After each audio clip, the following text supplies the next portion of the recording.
Hey, what's going on, Who That Nation? It is yours truly, TJ Jones, the host of the State of the Saints podcast. And welcome to the State of the Saints podcast, where we talk New Orleans Saints. Thank you so much for spending your Wednesday morning with yours truly.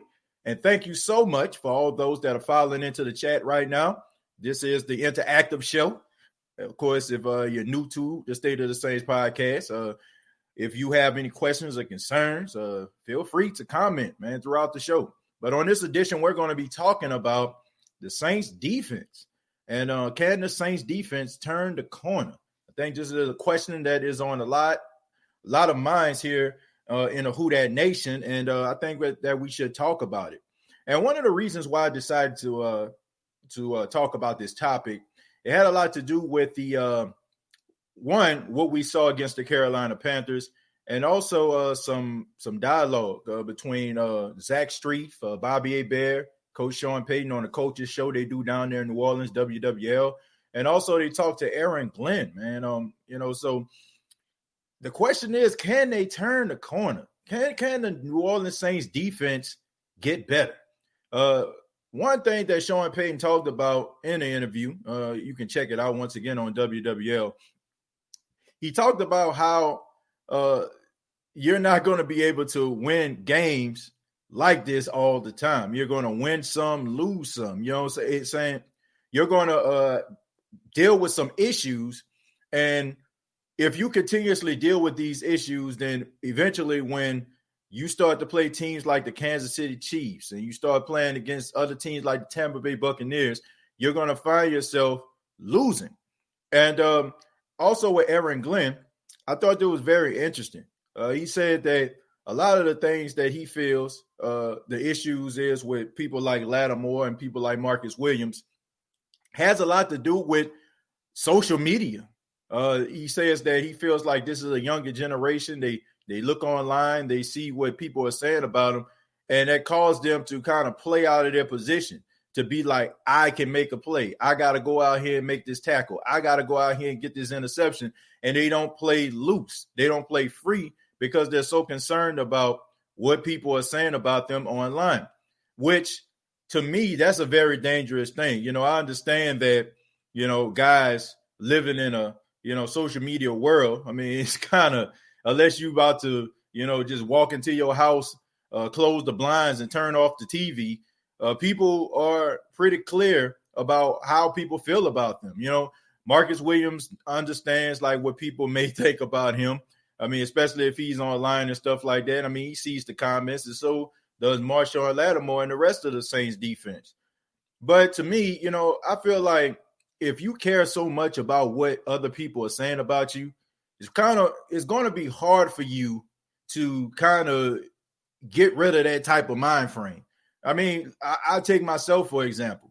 As much as I try to avoid people, sometimes I allow people to get to me. And I really, I really try my best not to, but it's kind of hard to, especially like when people are adamant to try to get under your skin. And we all know that there are some people that just constantly try to get at you.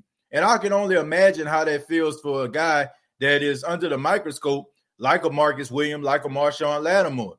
So is the question, are these guys built for them to actually be able to turn the corner? Because we're seeing guys being out of position. We're seeing guys that are constantly getting beaten coverage.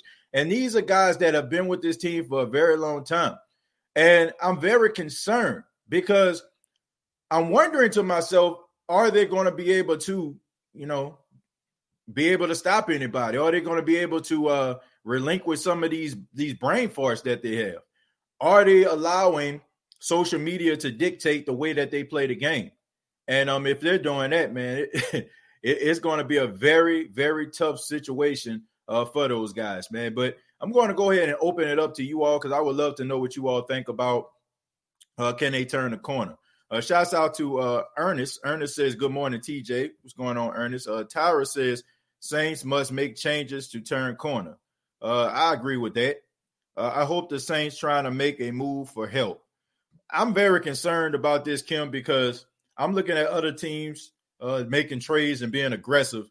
And one thing that I have a problem with when it comes to the New Orleans Saints, I don't feel like the Saints are being as desperate as I feel like they should be. I think they need to understand that Drew Brees is about to retire. And as much scrutiny, that Drew Brees has been getting from people, including myself, I'm not going to eliminate myself from this. If it weren't for Drew Brees, this team probably would be 1-5 right now. Or they would probably have about 2 wins. Drew Brees has kept this team afloat this season. I mean, if it was any other quarterback, including Jameis Winston, I don't think that they would have been able to weather the storm the way that they have, especially the way that this defense has been playing. But I say that to say this. They're not doing what they have to do in order to help Drew Brees. I feel like Drew Brees should be able to go out there and just be efficient, and the defense should be able to take care of the rest. And they haven't, and I look at other teams, and as much as, we criticize them, I look at the Tampa Bay Buccaneers. They're aggressively trying to go for it. You look at some of these other teams out here, man, like they're really trying to get better. Even the Detroit Lions, they go out there and trade for Everson Griffin. They're trying to get better. I feel like the New Orleans Saints aren't doing I don't feel like they're doing right by Drew Brees in that regard. Because as much as, like I said, we criticize Drew Brees, but Drew Brees is at a stage where we shouldn't have to depend on him to win games. We should just count on Drew to do his thing, and the defense should be able to do the rest. And I just don't understand, man. This should have been a year where the defense stepped up, and it seems like they regressed. And I'm just wondering why. Like, what the hell is going on? And, Sean Payton was asked the question about maybe making some changes, on the defensive side of the ball if guys don't get it. And, it seems like to me it was a lot of tongue-in-cheek, a lot of lip service to me. As much as Marcus Williams has been a liability, as much as Malcolm Jenkins has been a liability, you continuously parade these guys out there on the field as if they haven't been a liability. I don't feel like there's a lot of accountability when it comes to the New Orleans Saints. And I'm not even mad when I say I'm not even going to sugarcoat it when I say this. It's rather these guys just don't have it or they dumb. It's just as simple as that. Like, how can you be in a system this long?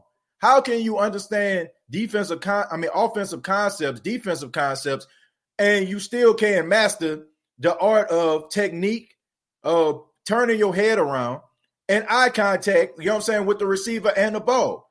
I just don't understand it. So it's rather you just don't have it or you dumb. It's just that simple. And you look at people like Dennis Allen, you look at people like Aaron Glenn, which I ain't gonna lie, looking at the interview with Aaron Glenn, I have a different level of respect for him, especially like just listening to his knowledge of the game. And he made a very good point, man.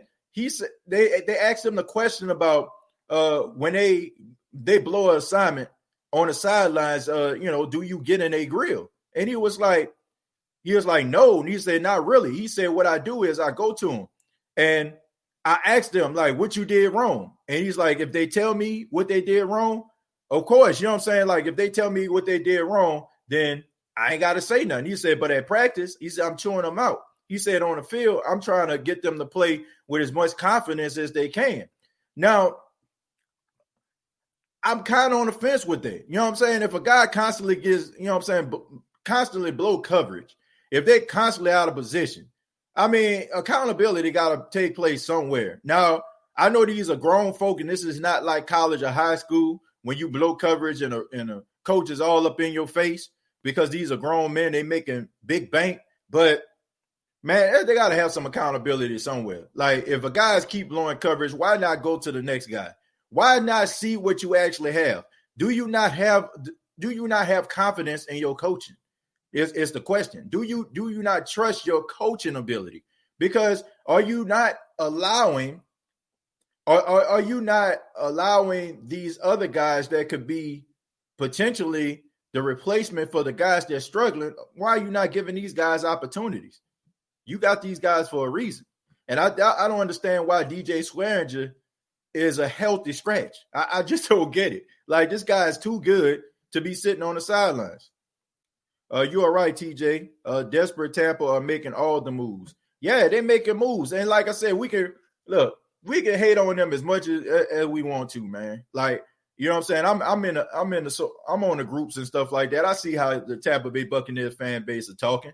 But one thing you can say about them, man, they got Tom Brady and they have put things around him and they have put him in a position to succeed. I will say that. I will give them credit where credit is due. And I don't feel like the Saints have the same energy. Now, you can be as arrogant and cocky as you want to, but you know, you got to just be real with yourself, man. You're only going to have Drew Brees for maybe this year. If he decides to come back next year, maybe next year. But that's all you have him at. And honestly, I feel like this is going to be his last year. And the Saints are not acting like it. It's only so many times, man, that you're going to be in these type of games, and these games are not going to come back to haunt you. And, you know, God forbid if they just have a train wreck of a game offensively. Like if Drew Brees throws 2 or 3 interceptions. Like, God forbid that happening, because if they do, then they really in some trouble. I mean, the offense has to be efficient. The offense has, like, they cannot make any mistakes. If you don't believe me, check out that Green Bay Packer game. The Saints forced the turnover defensively, right? They forced the turnover defensively, and Taysom Hill fumbled. Aaron Rodgers get the ball, and the defense gives up a big play. You know what I'm saying? And I mean, if the offense is not playing efficient, if the offense is not dotting every I and cross every T, this defense, they ain't got enough horses in the barn to seal the game. So Drew Brees going to have to be on every single week. Alvin Kamara got to be on every single week. The wide receivers got to be on every single week. Tight ends got to be on every single week, because the defense isn't picking up any slack. It's supposed to be complimentary football. And right now, the Saints do not have complimentary football. They do not. And I think that's what made us put so much emphasis on the player Drew Brees at the beginning of the season. It was the fact that the defense wasn't helping them out at all. There wasn't. So that's just my honest opinion. The media, being who the media is, are literally making us a joke compared to the Bucs. However, in some ways, we deserve it. Yeah, you know what I'm saying? Like, the Bucs deserve all the praise. You know what I'm saying? They are getting better. But let's not pretend like the Saints chop liver. At the same time, they are 4-2. I mean, it's a lackluster 4-2, but nevertheless, it's 4-2. And good teams find ways to win. And it may not be the prettiest. It may not be the sexiest. It may not be the most decisive win, but they winning. And I feel like when you're winning, you can fix some of the issues that's going on. But if you're losing, there's a sense of urgency. And I feel like guys will start to panic, and you really got yourself a problem. At least they're dealing with these brain farts, but they're winning.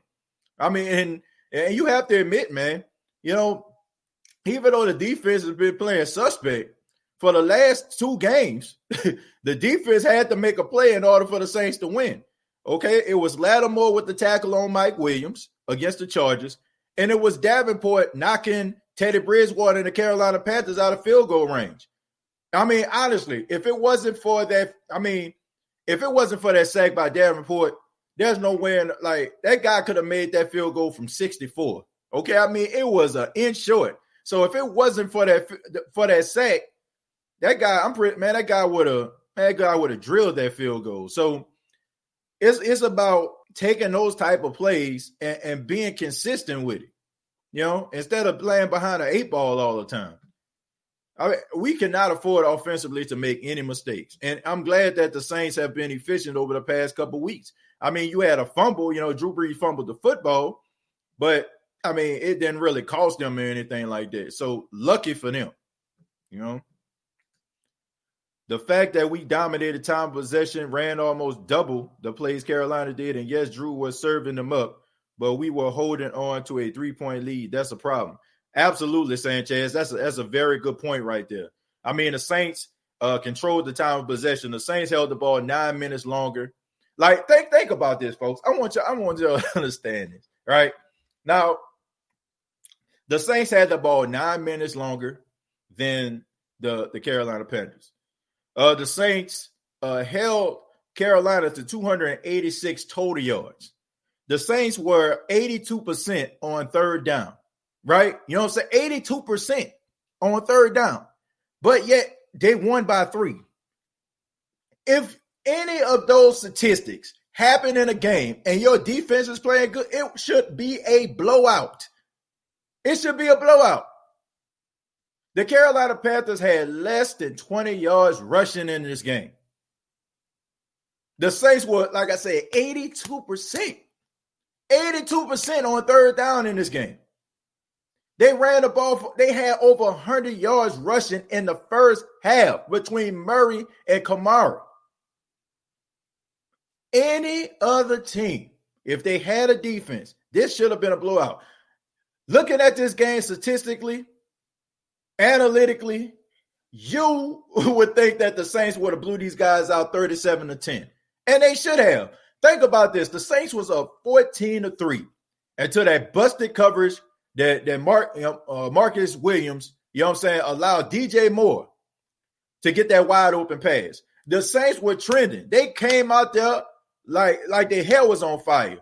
I mean, the first drive went right down there, scored a touchdown. Came up, you know what I'm saying, forced them to punt.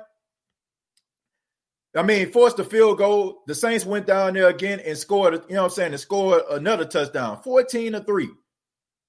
I mean, the momentum was on their side. If the defense would have made a stop, who knows what would have happened. All those statistics, folks, like, seriously, that is not the percentages and the yards total. Like, it just don't make no sense, man. This defense has got to get better. Big shout out to Lattimore. Yeah, he definitely made that play against the Chargers.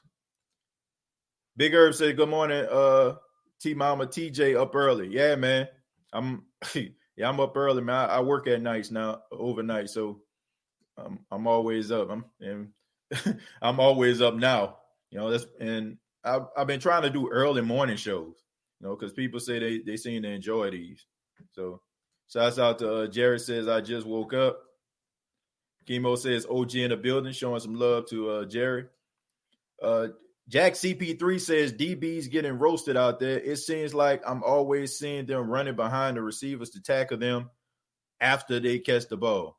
Yeah, I mean, they give up a big play at least once a game. And the thing about it is, like, you look at that game, they actually played pretty well, like, in the secondary. You know, for the exception of, like, C.J. Garner-Johnson. Like, yeah, I don't know, man. I don't know what was going on with that.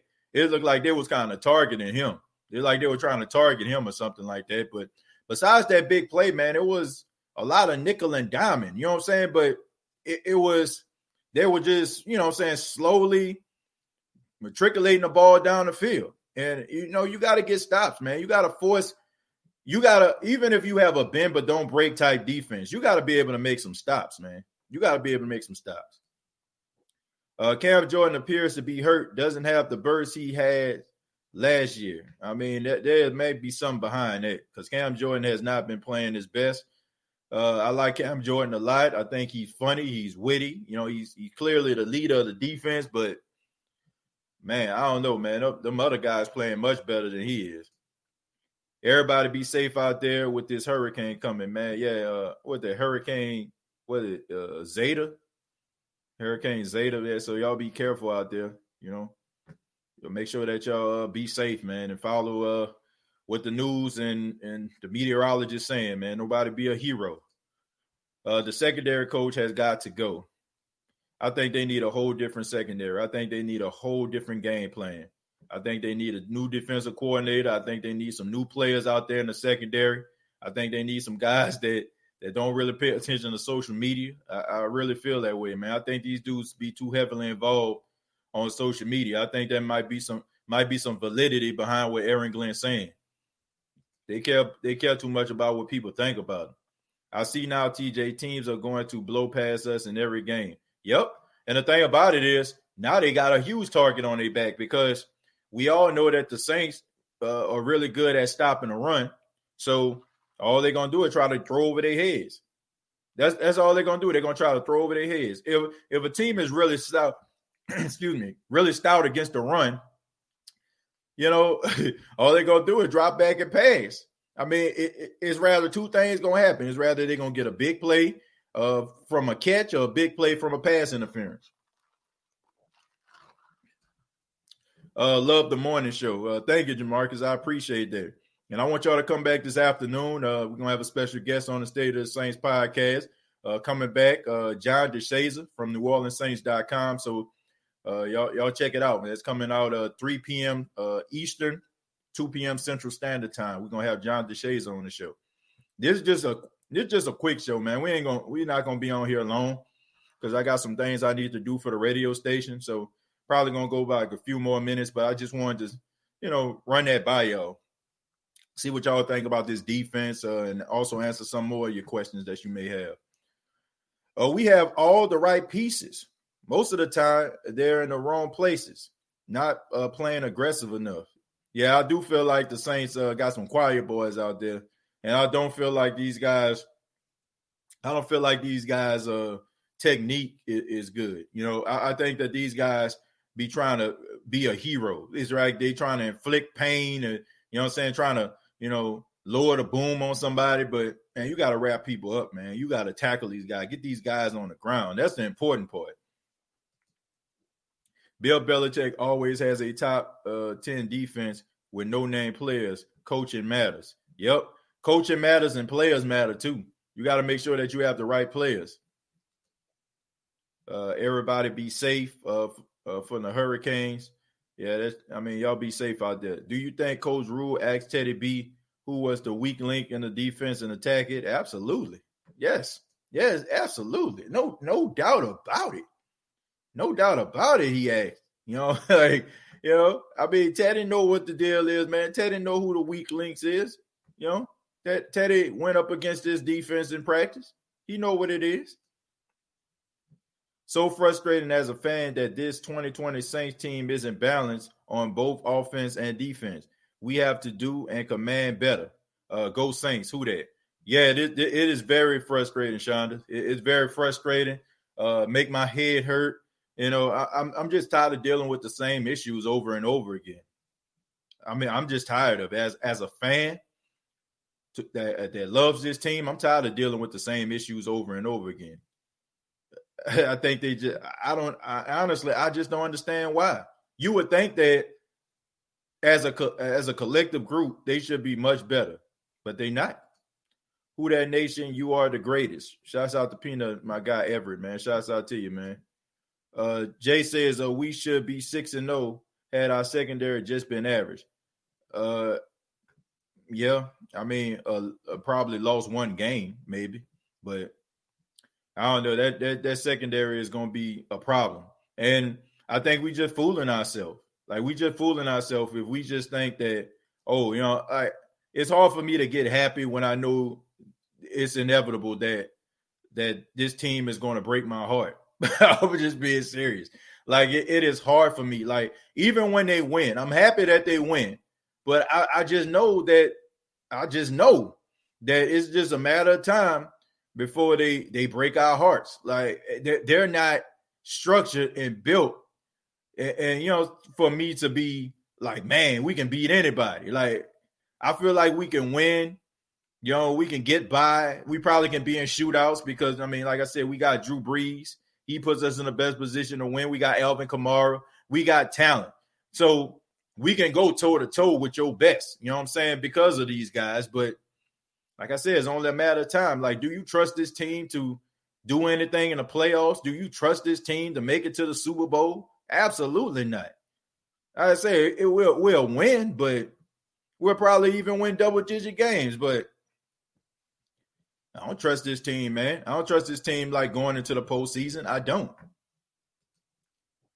A whole new secondary. Now I think you keep Janoris Jenkins. I think you keep Lattimore. I think you just need to change up defensive philosophies. That's what I feel. I feel like you need a whole new safety core. That's what I feel like. I feel like you need a whole new safety core and you need some new nickel corners. That's what you need. Stop holding on to these guys, man. Patrick Robinson and PJ Williams. Like let these guys go. Baddest Sports Show says Marcus Davenport played excellent. He was a key player down the stretch.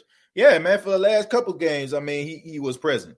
He put that big hit on Justin Herbert in the game against the Chargers, and he sacked Teddy Bridgewater. So, man, like I said, we all knew that Davenport was good. You know, it's just the fact that him staying on the field, that's the issue. I'm not going to be negative. I believe the New Orleans Saints, or I'm going to make an adjustment. I believe in the Saints, but like I said, I'm not confident that this team can win it all. I'm just not. You know, I believe they're gonna win games. I'm a cheer for them. You know what I'm saying? I still got love in my heart, but I'm a realist. Like I just think that this team isn't structured right now to go deep in the playoffs or get a shot at the Super Bowl. Something is missing with this team. I can't really put my finger on it. I can't understand why this team has regressed the way that it did in the secondary. I can't put my hand on it. I can't. I couldn't put my finger on it. I don't know why, but they got to get better, man. We just going, man. Like I said, we just setting ourselves up for failure, man. That is true, CJ, because all Gardner Johnson do is run straight to social media when something happens. Yeah, man, they care too much about what people think about them on social media. Like, I don't care about that new watch that you got. I don't care about that new Phantom you got. I don't, you know? And I just think that these guys care too much, you know? Like, even like in the interviews and stuff like that, you can tell, like, anytime somebody says, man, I'm not concerned about, because I'm not concerned about what people say because, they don't know what's really going on. The fans don't know what's going on. Like, they obviously got you, you know what I'm saying? They're in your head, you know what I'm saying? Paying no rent, you know? So obviously if you're bringing them up, then it automatically, it's automatically in your psyche. So, they already got you. So I think that they need to, like, not worry about that. The whole objective is for you to be the best player you can be. Social media can't do nothing for you. It can't. You can interact with people and stuff like that, man. But if a person telling you that, you ain't this, you ain't that, like, why should you care? You know what I'm saying? Like, why should you care? I mean, people are going to be critical of you no matter if you do something positive or negative. Man, just think about this. Look how good Michael Thomas has been over the years. But people up here still like trying to discredit the man, saying all he do is run slants. People call him a diva. People call him a crybaby. They always trying to discredit you when you trying to be great. So why give them that ammunition? Why allow them to stay and live in your head, you know what I'm saying, rent free? Like, let it go. Please ask John, do you see us picking up another free agent or a trade from a big-time defensive player? Okay, Justin, I'll make sure I ask that. Yeah, feel free. Like, if you have some questions, I won't be able to probably ask him all the questions, but if you got some questions that you think I should ask John, just feel free to comment, leave a comment, and I'll try to ask him some of them. I can't ask him all the questions, but I think that's a good question, Justin. I'll make sure I ask him that question, man. Because you my guy, man. And you know what I'm saying? You on that road, man. Be careful out there, man. I don't know where you at right now, but be careful on that road. Tyra says, bench Marcus, then change up and put players in their right position. Yeah, man, I think DJ Swearinger I don't think DJ Swearinger should be inactive in games. Like, they're not good enough for that. They're not good enough to have somebody that has the type of tackling ability and a guy that can lower the boom and lay the wood like him sitting on the bench. I think that type of guy they need out there on the field. I think he is a tone setter. The offense going to have to carry the team until Parcells skip Sean and give Dennis Allen a call. Man, they need to get rid of Dennis Allen. I feel like that's the answer. I think they're going to add someone to the defense. Well, they need to. Yeah, they need to. I just don't feel like they're just being aggressive. I don't feel like they're being they're not acting as if, they got a 41-year-old quarterback and he about to retire soon. They're not acting like it. All right, the only time they act like it was at the beginning of the season when they tried to get Clowney, but man, be aggressive. Like, like put all the chips on the table. They not doing it. Can we just throw in the towel on the defense? We know what we have 3 to 4 years and a half seasons later. We still asking for good technique and minimum. Maybe I'm crazy, though. No, you're not. I mean, I said that on the show yesterday. I said it on the podcast yesterday, like that, man, we had these same dudes up in this system, man. And Aaron Glenn was talking about, Lattimore and Marcus Williams been in the system together for 4 years. Janoris Jenkins is relatively new. Malcolm Jenkins is relatively new. Man, I ain't trying to hear that, man. I'm not trying to hear that, because you look at other teams like around the league that just got together. They're not playing that slow and trash like that. And I think we all can agree Janoris Jenkins is not the issue here. Janoris Jenkins, like anybody heard from Janoris Jenkins last game? Like this man had his side of the field locked up. I don't think nothing, you know what I'm saying? I don't think nothing wrong with Janoris Jenkins. He playing pretty doggone good to me. It's everybody else, which is sad, because you would think that the guys that been in the system longer, they should be the ones that's out here showing and leading by example, not the guy that just came here in the middle of the season last year through trade. So I don't know. They say defense wins championships, so why this defense messing around and not getting the job done? That part right there. I don't know. I don't know. I think that's the $1 million question, Jerry. But I think some changes need to be made, but I don't think there's anything they can do about it. And now you have to play the Chicago Bears. Look, I'm not buying what I saw on Monday night. I don't look at games and be like, oh man, you know what I'm saying? We're gonna blow that team out because they only scored. Nah, I don't do that. You know what I'm saying? I say that for them other fan bases. That's the type of logic that gets you beat. Oh, we beat them and they lost to them, so we gonna beat them. Nah, bro. I don't buy into that type of logic. I really don't. You gotta. I look at the Chicago Bears. Chicago Bears are ranked number 1 in red zone defense, and the Saints are ranked dead last in red zone defense. So, like a 350-pound man on top of a house, something's got to give. And I don't know, man. Like I said, the Saints offense can't afford to have a bad game the way this defense playing. TJ, that's this whole generation with social media, basically, Andrea. I mean, they care too much about what people think about them. I mean, you shouldn't. You shouldn't do that, because most of the people that just be hating on you is because they want to be in your position. When people get on there, be like, man, you suck. Man, you ain't good enough. Oh, you said this, but you meant this, and you don't know what you're talking about and all that. Like, come on, man. Like, most of the time it's because people want to be in your position. They see you doing certain things. They see how it bring you happiness. They see how positive you feel. They see people, gravitating to you. And I'm talking about from a football standpoint. And some people want that. And maybe their life is not going as well, or they probably having a bad day. So, or they're probably going down your timeline seeing people bash you, so they want to join the party.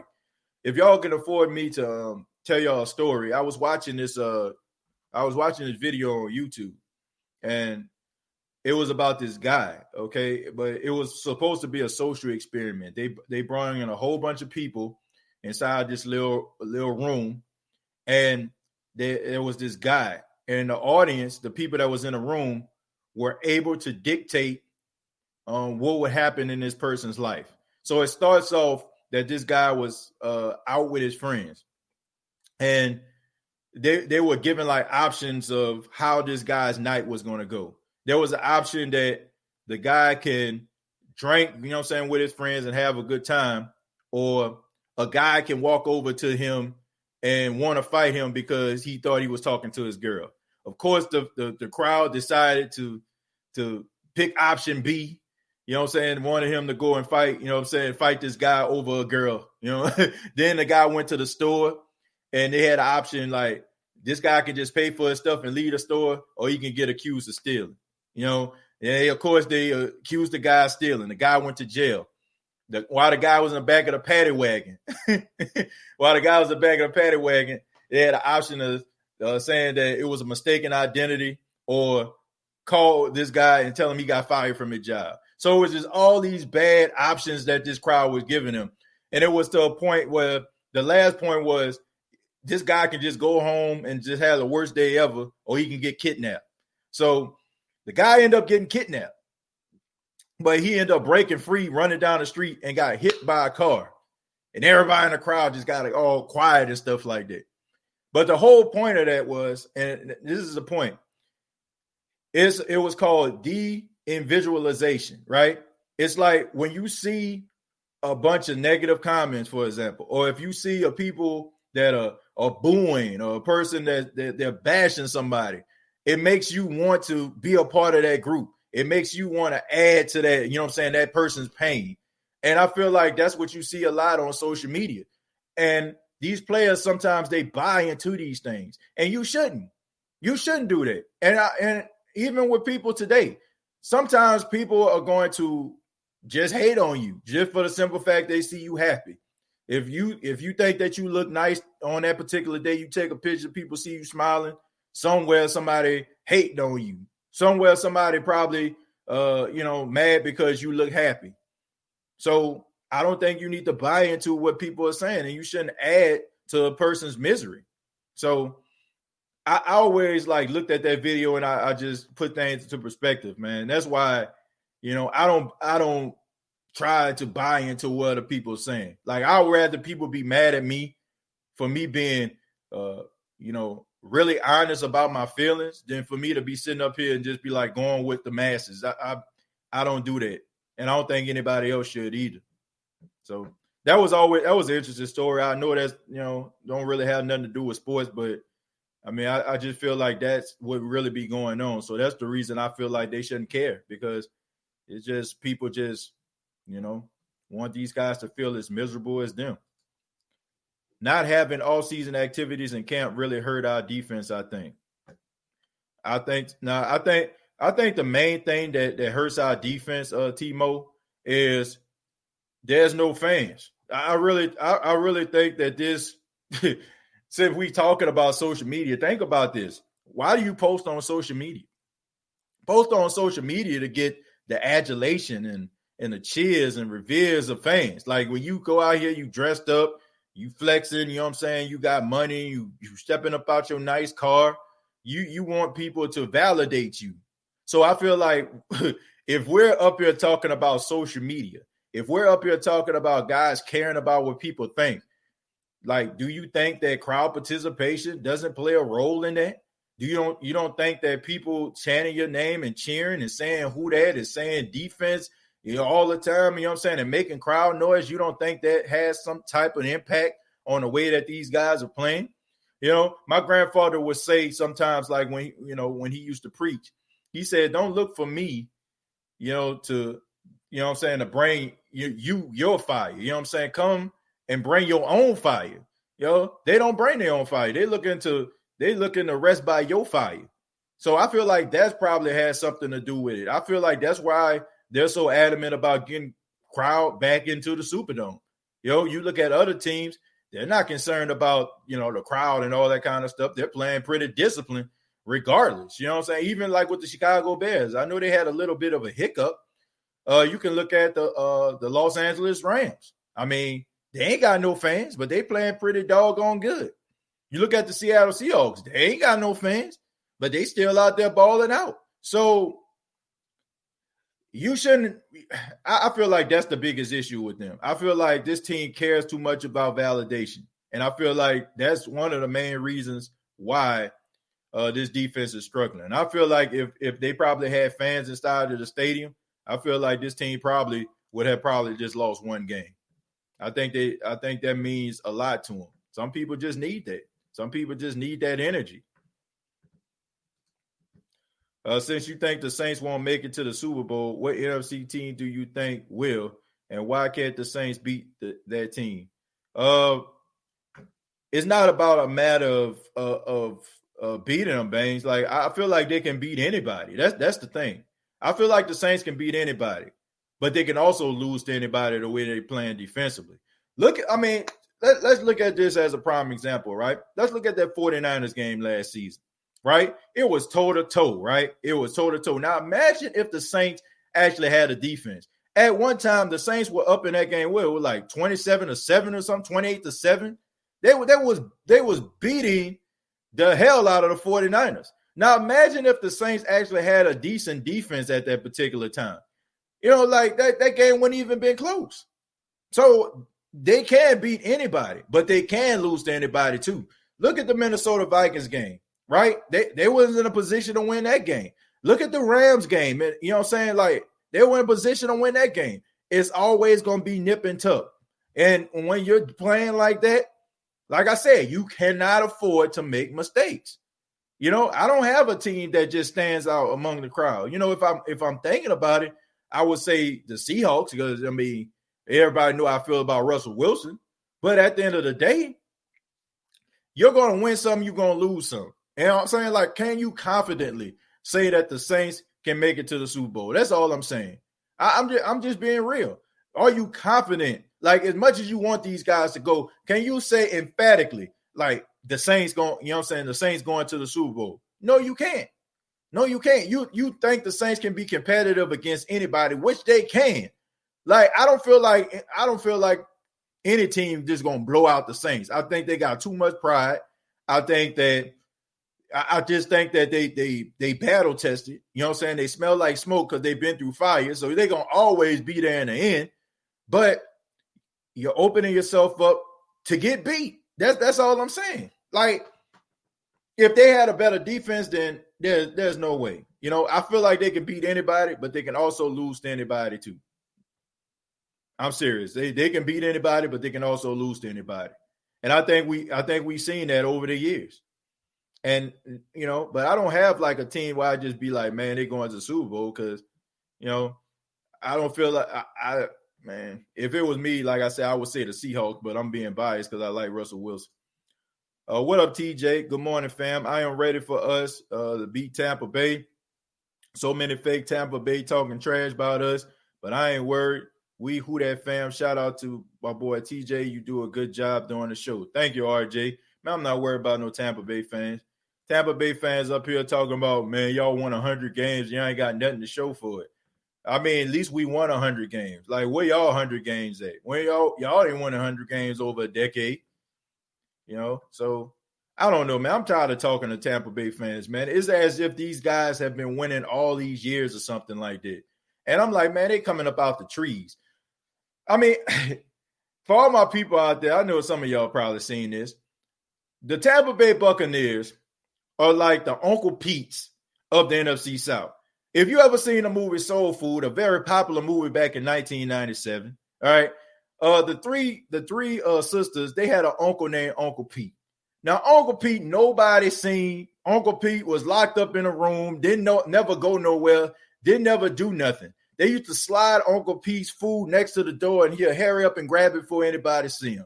You know, one day, you know what I'm saying, Uncle Pete decides to show his face and he end up getting hit or something like that. And nobody knew who this guy was, right? And all of a sudden, Vivica Fox said, I want to introduce y'all to Uncle Pete. That is what the Tampa Bay Buccaneers are. The Tampa Bay Buccaneers have been locked up in the room for 13 years. Nobody cared about them. Nobody thought about them. You know what I'm saying? The only time them boys came up is when it was time to take a L. Then all of a sudden, after 13 years, here they come. Here they come. Coming up out of the basement. Coming up out the room. You know what I'm saying? With a TV full of cash. And by cash, it comes in the form of Antonio Brown and Rob Gronkowski and Tom Brady. Now, all of a sudden, everybody is supposed to recognize you. Huh? That's why you got your ass beat, because nobody knew who you were, Uncle Pete. And nobody cares about the Tampa Bay Buccaneers. So the Uncle Pete's of the NFC South finally show their face, and now all of a sudden everybody just supposed to forget that you've been locked up in a basement for 13 years. What in the hell is going on here, man? What the hell is going on here? Some of y'all probably lost y'all like, man, what movie was that? But it's Soul Food, man. I know some of y'all probably seen that. I'm pretty sure a good amount of you probably see Soul Food, and you know what Uncle Pete was. Them boys are the Uncle Pete's of the NFC South. Straight up. Saints defense can turn the corner if we add a corner. Good point. Speaking of corners, man, I'm going to go ahead and answer this question, man, before I get up out of here, because I'm pretty sure it's going to be coming. It's going to be in my inbox. Of course, we know that Eli Apple got cut by the Carolina Panthers. And somebody, I'm pretty sure, is going to ask me, do I feel like the Saints need to go ahead and get Eli Apple? I wouldn't be mad at it. I really wouldn't. I wouldn't be mad at the Saints side Eli Apple. I wouldn't. You know what I'm saying? It wouldn't surprise me if they did, because I feel like he could actually help in the nickel, and also he can play a little bit on the outside. So it wouldn't surprise me, man. You know, the only thing that bothers me, man, is about Eli Apple is his mama. I feel like his mama is just too heavily involved in his life. I feel like she trying to steal his spotlight. You know what I'm saying? She trying to shine off his spotlight. And she has actually turned this boy into a straight up wuss. Honestly, man. Like, I don't know, man. I just look at her as the female LeVar Ball. Like, you see on social media and stuff like that. Like, she be trying to flex, you know what I'm saying? Trying to, you know, act like, all these dudes want to holler at and stuff. I'm like, it's pretty sad, man. Like, I'm just being honest. Like, you want your kid to succeed. You know, you want to be happy for him, but I just feel like his mom too heavily involved in his life. And I feel like that's what caused him a lot of this hardship. That's the reason why they got rid of him in New York, because they couldn't stand his mama. You know, and I feel like she just too heavily involved in his life. You know, that dude have a lot of talent, man. He just, I don't know, man. I just feel like she coddles him. She enables him. You know what I'm saying? Like, and she don't want to let this man grow up and be a man. Every time you see a picture, you know what I'm saying, him after practice or something like that, or him after a game, she taking pictures with him. I don't know. That's sad. Eli can take the corner, move CJ to safety, sit Williams down. I agree. Like I said, man, Eli Apple ain't that bad to a point where he can't play in the nickel. Like, I think I don't know. I think it's a matter of how you place him. He can't be no worse than what I seen. Earl Thomas is a free agent. We need to get him to help our defense. Yeah, at least we know we're going to get somebody that can tackle. At least we know that. Marcus Williams needs to get released. I don't think that's going to happen, but they're not going to sign him back. I can tell you that. We don't need a corner. We need a safety. I think we need corner and safety. I think you can possibly sign Earl Thomas, and you're going to say you can possibly sign Eli Apple too. You know, both of them probably going to get like minimum salaries. I think Eli Apple can do okay in a slot. I think so. Can't be no worse. Once again, I wonder why nobody pulled the trigger on Earl. Probably because he done lost his damn mind. Probably, nobody won't bring that toxic that toxicity. You know what I'm saying? I don't know if I said that right, but nobody won't bring that into their locker room, man. Like, seriously. But I mean, if you're desperate, why not? Reed out there, too. We need to snag him. Now I'm good on Eric Reed, man. Eric Reed is a liability and courage. Y'all talking about Marcus Williams. My goodness. Let's not pretend like Jared Cook went out there cooking that boy now. Come on now. Budda Baker. Man, Budda Baker ain't going nowhere. That man the best safety in football right now. I don't think the Saints are going to the Super Bowl this year. Does it feel like our year? Teammates fighting, trade rumors, COVID, Breeze comments. This don't feel like the special season we had in 2009. I agree with that, bad girl. Yeah, it is looking kind of rough here. You know, I'm hearing all kind of stuff, man. I'm hearing all kind of stuff. But at the end of the day, man, I mean, they only shooting themselves in the foot, because who knows if you ever gonna have an opportunity like this ever again in life. So whatever going on, you should try to figure it out. So JJY TJ, I heard we supposed to get him. No, that was a scenario, RJ. That was a scenario that was I think that was put together by Bleacher Report, if I'm not mistaken. I think that they kind of bored, and they started like putting different scenarios together. Like they had like Quentin Williams going to the 49ers. They had JJ Watt going to the Saints. It was like different players and stuff like that they felt like would, teams need to try to trade for. So it's not, there's no validity behind that at all. It's just scenarios. You're right, TJ. We can win and lose to anyone. I personally think we have the upper hand when push comes to shove. Slow starts usually solidifies your team towards the end. And the frustrating thing about the New Orleans Saints, before I get into Antonio, I read Antonio's, we need to sign Earl. Okay, the most frustrating thing about all this is when the Saints go up against elite competition, they ball the hell out. Like in a regular season, if they go up against a team, everybody been singing their praises, everybody talking about how good they are, they ball the hell out. Like you'll be like, man, where this come from? Like, what? I mean, like y'all been this good, like y'all been this good for this long. Y'all go toe to toe with this person, that person, and then all of a sudden, like you go to middle of the pack teams, and they forgot how to play football. So it's like they when they go up against elite teams, those teams have their undivided attention. It's like they be trying to prove to the NFL, like, we the best team out there. Y'all need to be talking about us. That's why I feel like they have a real strong chance of beating Tampa, because everybody is saying Tampa praises. Everybody talking about how good Tampa is. Everybody talking about how Tampa is a Super Bowl contender. It would not surprise me if the Saints come out the gate and just start whooping Tampa ass at the beginning of that game, because that's the way they do it. They did the same thing against the 49ers. 49ers came into the Superdome hot as fish grease. And the Saints came out there and was whooping them boys, tearing them boys up, ripping them boys to shreds before Jared Cook got hurt. Tearing them up, misusing and abusing them boys.